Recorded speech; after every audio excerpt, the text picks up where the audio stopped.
Hello viewers, Hariom. और आज मैं नया वीडियो लेकर फॉरेन टूरिस्ट के फेवरेट डेस्टिनेशन में आ चुका हूँ और बहुत शानदार ये वीडियो होने वाला है।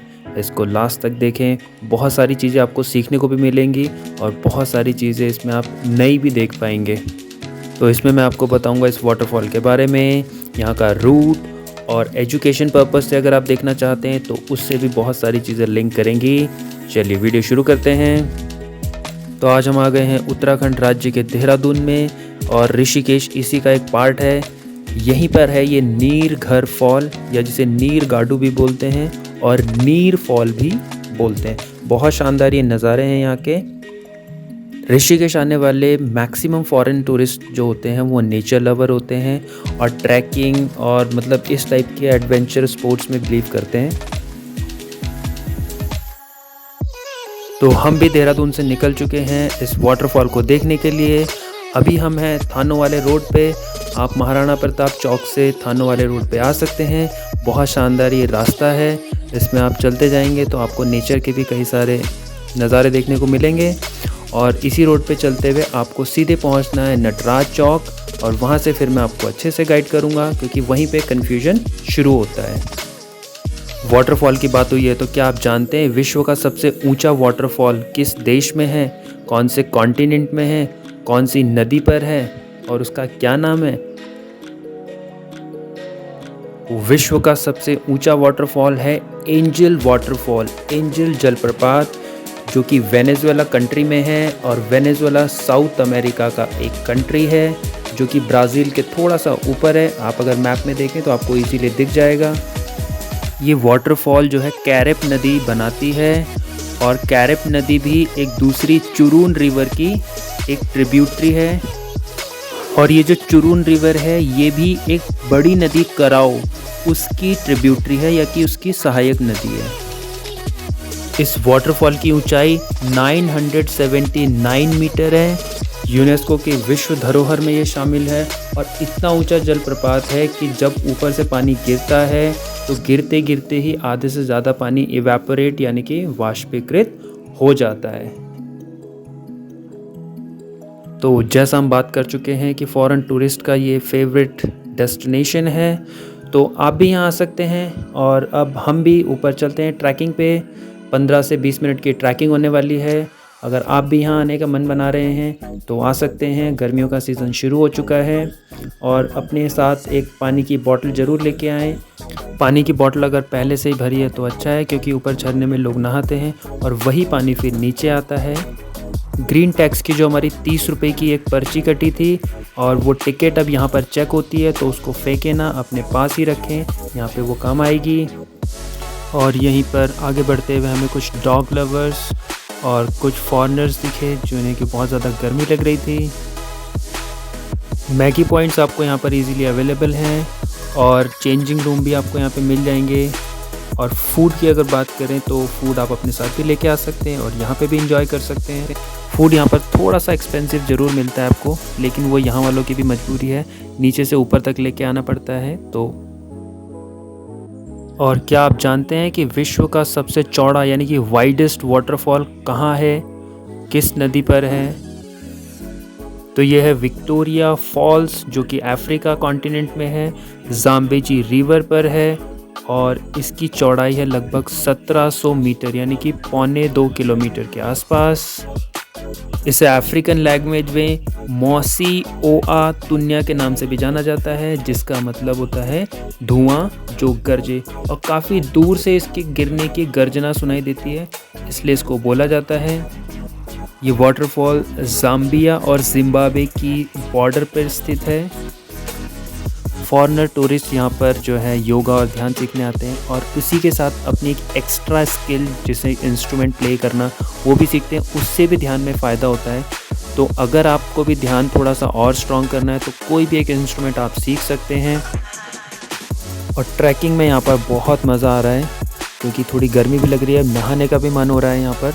तो जब भी आप यहाँ पर आएँ तो अपने नहाने का पूरा इंतज़ाम करके आएँ, क्योंकि ट्रैकिंग में बहुत मज़ा आता है, क्योंकि अब तो गर्मियाँ हैं, लेकिन इवन सर्दियों में भी अगर आप आते हैं तो बिना नहाए आपका यहाँ से जाने का बिल्कुल भी मन नहीं करेगा। तो आप पक्का अपने साथ कुछ ऐसी चीज़ें ज़रूर लेके आएँ कि जिससे आपको नहाने में हेल्प मिले। धूप यहाँ पर आपको थोड़ी सी लग सकती है, तो अगर आप अम्ब्रेला रख लें अपने साथ तो वो भी एक अच्छा ऑप्शन है। अल्कोहलिक बेवरेजेस यानी कि शराब आदि यहाँ पर लाना बिल्कुल बैन है, तो ना लेके आएँ, क्योंकि रास्ते में वो चेकिंग होती है तो आप नहीं ला पाएंगे।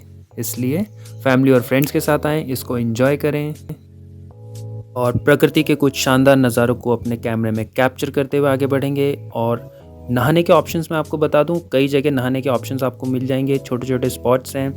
अगर आपके साथ फैमिली मेम्बर्स ज़्यादा हैं या कोई चल नहीं पा रहा है या थक जा रहे हैं तो नीचे से ही ऑप्शन स्टार्ट हो जाते हैं। ऊपर अगर आपको ट्रैकिंग करने का मन है तभी आप आइए, और ऊपर भी आपको बहुत शानदार नज़ारे देखने को मिलेंगे।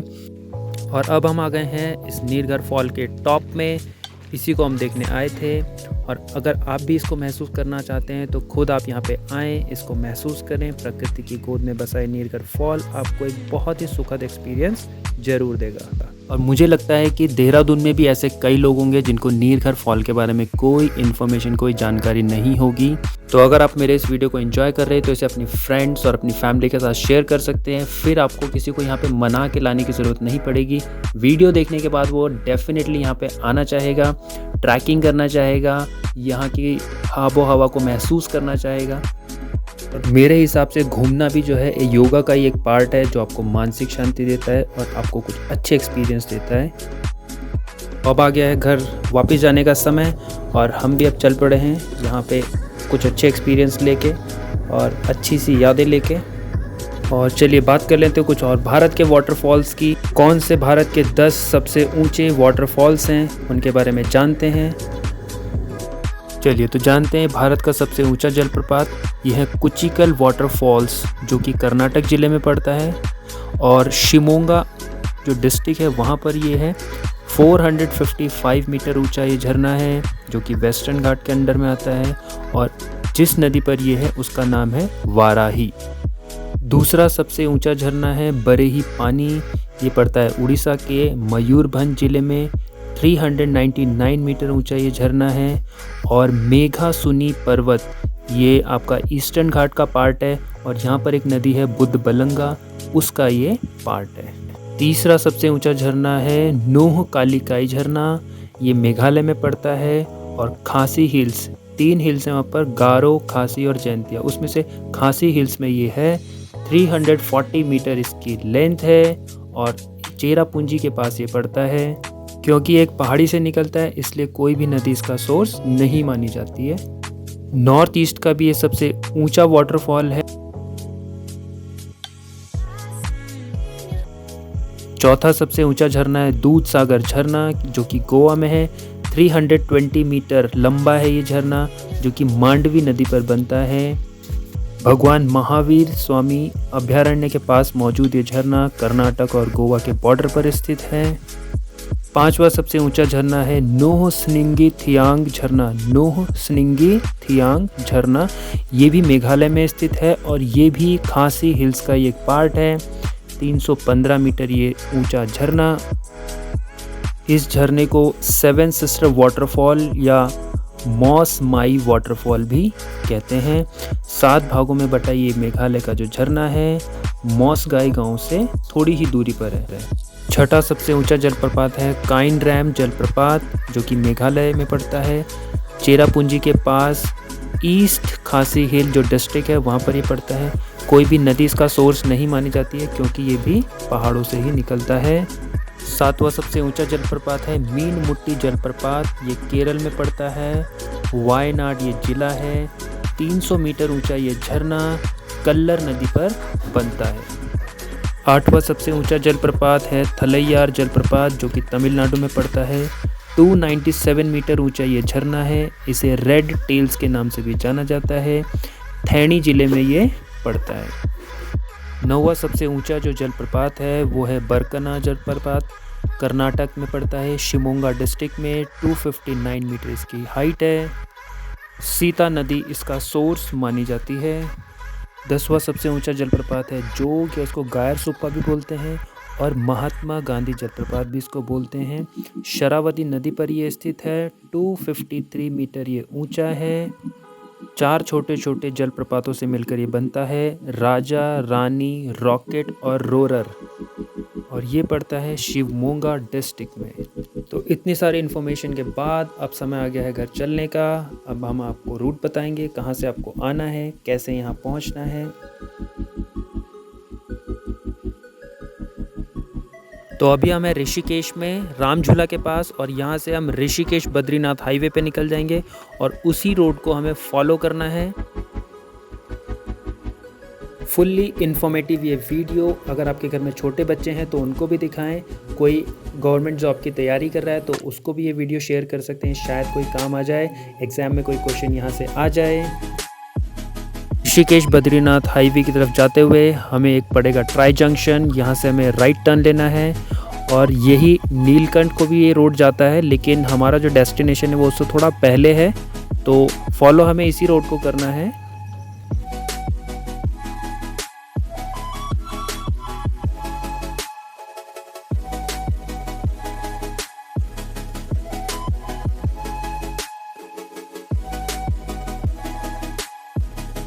थोड़ा सा हमें इस रोड पे थोड़ा क्राउड या थोड़ी सी भीड़ देखने को मिलती है, और ये इंडियन गैस की गाड़ी हमारे आगे लग गई है।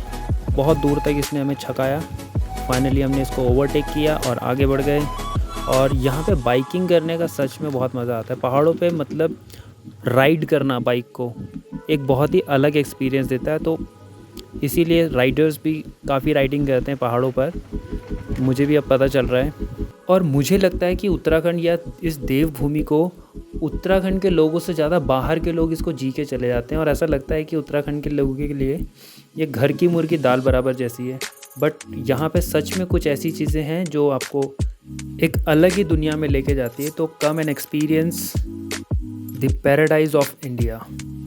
और देहरादून का एक स्लैंग है भयंकर, ये भी मेरे को दिल्ली वालों से पता चला। जब मैं एक दिल्ली वाले से मिला तो उसने मुझे बताया कि उत्तराखंड के देहरादून के लोग भयंकर वर्ड बहुत ज़्यादा यूज़ करते हैं, तो मुझे भी रियलाइज़ हुआ हाँ यार। और फिर एक कॉन्सर्ट में भी मैंने सुना जो गढ़वाली रैप करते हैं उनसे कि सीधी बातें मुंह पे बोलते, सीधे आए देहरादून से ओ भयंकर। तो अब हम आ गए हैं नीरघर फॉल के पास। सामने आप देख रहे हैं sign board, left hand side में हमारी एक गाड़ी जा चुकी है, उसी रोड पे हमको भी जाना है। तो चलिए लेफ़्ट हैंड साइड में मुड़ते हैं और चलते हैं नीरघर फॉल की तरफ। यहाँ पे रोड काफ़ी कच्चा है, तो थोड़ा अच्छा एक्सपीरियंस होने वाला है, मतलब आपको यहाँ पे गाड़ी चलाने का। और गड्ढे वड्ढे भी काफ़ी हैं, तो थोड़ा सा स्टेबिलिटी और हैंडल को बिल्कुल अच्छे से ग्रिप करके चलें और ब्रेक वगैरह का ध्यान रखें, क्योंकि रोड बहुत ही खस्ता हाल है। हालांकि ग्रीन टैक्स अभी हमारा कटेगा, बट रोड पे कोई ऐसा उसका असर दिखता नहीं है, बस वो सफाई वगैरह के लिए यूज़ होता है, और मुझे लगता नहीं कि ज़्यादा किसी चीज़ के लिए उसको यूज़ करते हैं। ख़राब हालत रोड, चलिए चलते हैं आगे।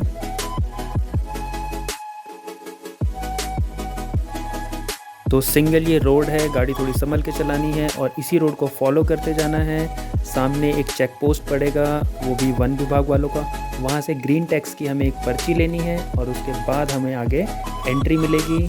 और ऑलमोस्ट हम आ चुके हैं इस ग्रीन टैक्स के चेक पोस्ट पर। अब हम गाड़ी साइड लगा के यहाँ से टैक्स की पर्ची लेंगे और 30 रुपीज़ का वो पर पर्सन एक पर्ची कटती है, वो अभी हम लेते हैं यहाँ से। तो ये आ चुकी है टिकट, अब हम यहाँ से निकलेंगे। सेम रोड है, इसी पे चलते जाएंगे। करीब 1.5 से 2 किलोमीटर दूरी पर आ जाएगा हमारा नीर फॉल। चलिए चलते हैं। तो 1.5 से 2 किलोमीटर गाड़ी चलाने के बाद अब हम आ चुके हैं नीर फॉल के पास। पार्किंग बहुत दूर से ही स्टार्ट हो जाती है।